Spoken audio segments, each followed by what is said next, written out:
ये जो Indian folk लोर है, फोक सॉन्ग है, फोक डांस है, ये कहीं ना कहीं हम लोगों को काफी ज्यादा अट्रैक्ट करता है। व्हाई?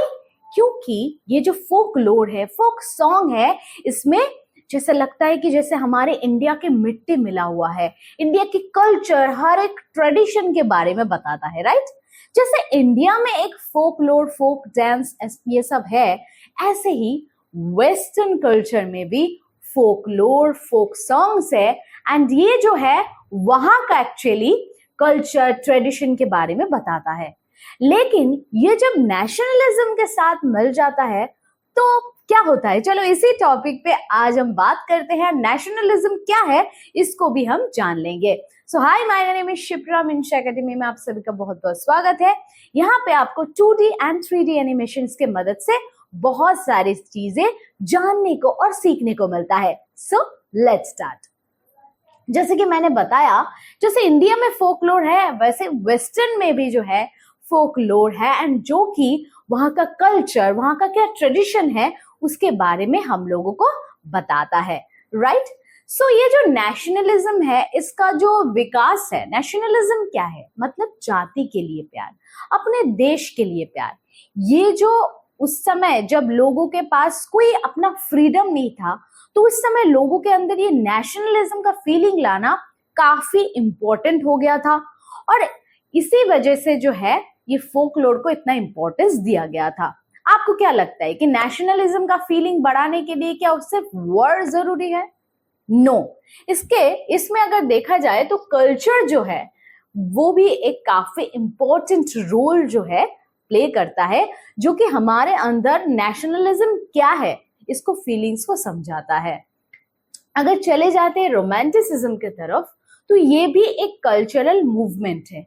आप नोटिस करोगे, जो लोग कवि हैं, लिखते हैं, वो लोग जो प्रॉपर होता है ना कि लॉजिक, रीजन, इस चीज को थोड़ा सा इग्नोर करते हैं। मतलब रविंद्रनाथ को देख लीजिए, तो उनकी जो लेखनी है उसमें आपको क्या देखने को मिलता है? लॉजिक? नो। जो कवि हैं, जो लेखक है, रोमांटिक जो शिल्पी है, वो लोग बेसिकली जो है ये रीजंस, साइंस के हर चीज में रीजन ढूंढना, इसको क्रिटिसाइज करते हैं, एंड उसके बदले में किस चीज पे ध्यान देते हैं? इमोशन पे ध्यान देते हैं। क्योंकि देखना, कोई भी आप कविता पढ़ो, कोई भी आप एक नोवेल पढ़ो, वहां पे जो है आपको देखने को मिलेगा एक इमोशन, आप बह जाओगे इमोशन में, राइट?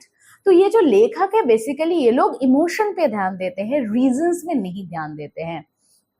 एंड यही से इस लेखनी के द्वारा जो है, जो इमोशन है लोगों का, वो समझते हैं, और लोग जो है नेशनलिज्म को समझ पाते हैं लेखनी के माध्यम से।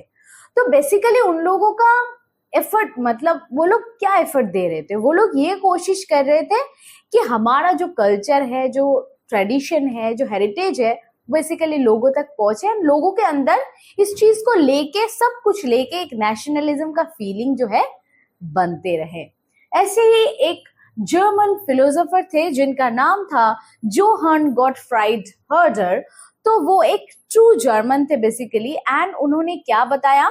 Culture was to be discovered among the common people।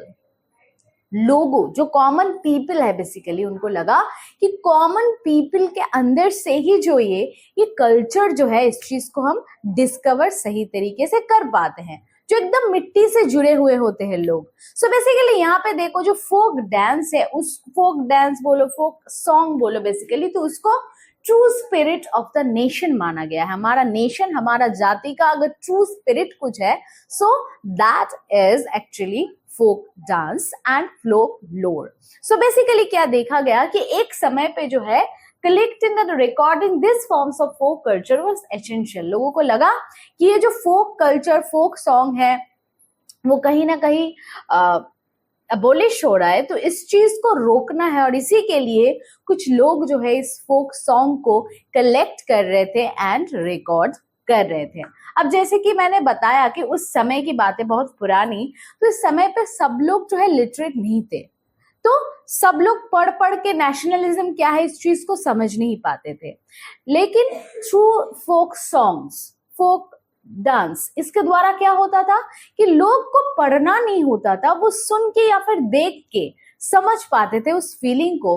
तो इससे क्या हुआ कि लोगों के अंदर देखने से, सुनने से लोगों के अंदर जो ये देश के लिए प्यार और जाति के लिए प्यार, वो क्या समझाना चाहते हैं लेखक, इस विषय में वो लोग समझ पाते थे।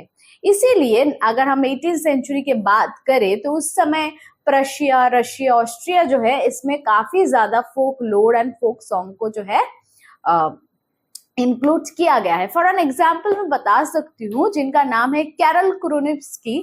उन्होंने जो है क्या किया था, नेशनल एक डे जो है उसको सेलिब्रेट किया था थ्रू, कैसे, struggle through his operas and music. उनके म्यूजिक के द्वारा जो है उन्होंने अपना फीलिंग जो है वो जताया था। तो देखो यहाँ पे इतनी बड़ी चीजें मैंने कैसे छोटे से आपको समझा दिया कि नेशनलिज्म क्या है और इसमें जो है फोक लोर और फोक डांस जो है कितना इंपॉर्टेंट है, राइट। सो होपफुली आप लोग ये टॉपिक को समझ गए होंगे। और ऐसे ही और भी टॉपिक देखने के लिए अगर आप ये वीडियो यूट्यूब पे देख रहे हो तो हमारा चैनल को सब्सक्राइब करना बिल्कुल ना भूले। और अगर आप फेसबुक में हमारा वीडियो देख रहे हैं तो प्लीज फेसबुक को फॉलो करना बिल्कुल मत भूलिए, क्योंकि यहाँ पे हम सिर्फ पढ़ते नहीं है, सीखते हैं बहुत कुछ चीजें। तो मिलते हैं ऐसे ही नेक्स्ट कोई इंटरेस्टिंग टॉपिक के साथ, और तब तक के लिए टाटा।